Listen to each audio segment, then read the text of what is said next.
Die doop. In Romeine 6 vers 4 lees ons, deur die doop is ons immer saam met hom in sy dood begrawe, sodat soos Christus deur die wonderbaarlike magdaad van die Vader uit die dood opgewek is, ons ook so 'n nuwe lewe kan lei. Die Griekse woord wat gebruik word vir die doop is die woord baptizo. Nou baptizo beteken letterlik om onderdompel te word. Dit lees ons in Romeine 6 vers 1 tot 6 en jy kan eintlik die hele hoofstuk gaan lees om mooi te gaan kyk na die doop toe. Net daar's baie mense wat glo, daar's verskillende tipe dope. Baie mense glo daar's 'n verbondsdoop, daar's 'n kinderdoop, daar's 'n groot doop, 'n bekeringsdoop en die doop van gelowiges. Maar dis nie eintlik waar nie. Die Bybel maak dit baie duidelik in Efesiërs 1 tot 3. Daar is net een Here, een geloof en een doop. So hoeveel Here is daar? Hoeveel gelowe, hoeveel ware gelowe is daar? Wel, as daar net een Here is, een geloof, dan mag daar net een doop wees. Die doop is slegs bedoel vir mense wat Jesus Christus aangeneem het, deur hom te bekeer. In Handelinge 2 vers 38 is dit baie duidelik, bekeer julle en laat julle doop. En daarom praat ons van die doop van gelowiges.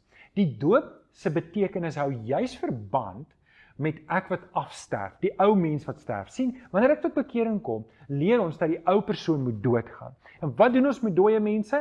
Ons begrawe hulle. So die doopdiens is eintlik maar 'n afsluiting van die ou lewe. Dis eintlik 'n begrafnisdiens. Jy kan eintlik dit in 'n kort sin sê, die doopdiens is eintlik 'n begrafnisdiens van die ou persoon. Nou, die doopdiens is 'n visuele heenwysing van wat met my in my lewe gebeur. Net soos wat Jesus Christus gesterf het, begrawe is en opgestaan het. Net so volg ons in Jesus se voetspore, sê Romeine 6.